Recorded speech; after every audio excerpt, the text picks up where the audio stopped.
Hello Year 1 and welcome back to our English. Yesterday you were looking at the book Lost and Found and you were doing a bit of a prediction of what you think is going to happen. But like I said yesterday, we're actually not going to look at the book properly until next week. What we're going to do this week is see if we can find some information out about penguins so that we can start having an idea about what might happen in the story, but also to help us understand the story a little bit better when we come to read it next week. So today we're going to research and sort penguin facts. So researching is all about finding information and sorting is about being able to look at what's the truth and what's not the truth about penguins. So when we're researching, we need to read key parts of the writing. We need to just think, where's the captions and the bullet points to find information a bit more easily. We don't have to read the whole page to get information. We could just read little snippets of information that we can find easily. And bullet points are just like we've got here on the screen. Those little dots are bullet points, and rather than having to read everything, you can just read one little bullet point. That might give the information you need. We can use videos and writing to help you. You don't have to just do reading today. You could watch videos. Videos tell you the information rather than you having to read the information. That's not to say that's the only way to research, but it is definitely one way to do it if you're thinking the reading is just too much for me today. I'd rather watch some videos. That's fine.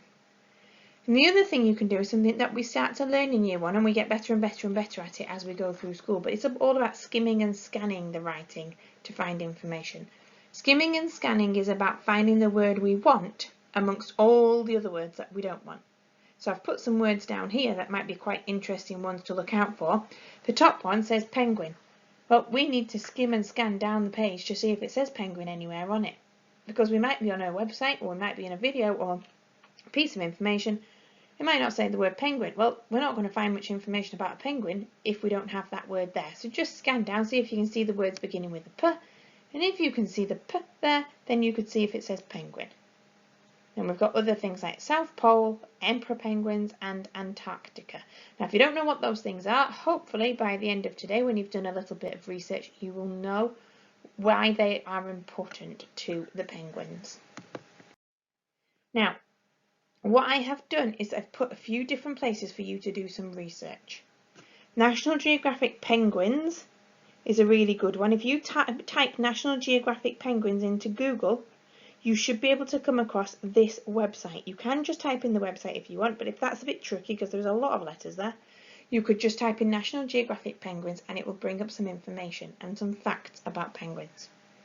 There's also Nat Geo Kids penguins. If you type that into Google, you will come across this Nat Geo Kids site which has lots of information about emperor penguins in particular.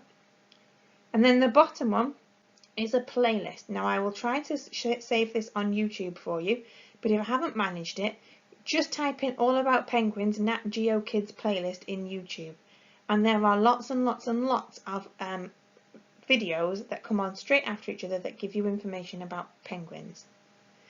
Then your job for today is to look at the facts. I've put the little table at the bottom here. You have to look at the facts that I've written, have a read through them, and decide is it true or is it false, based on what you have learnt in your research.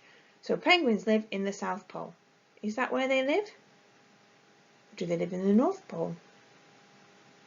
Do some penguins live in the South Pole? You'll have to go away and do your research, and then you cut out those little sentences and stick them under true or false. Okay? That's your job for today. So your piece of paper looks like it does on the screen here with a true and a false box, and all you've got to do is chop out those sentences, stick them in the right places. But you'll have already done your research from those other websites. And then we can move on to doing some more work on penguins tomorrow.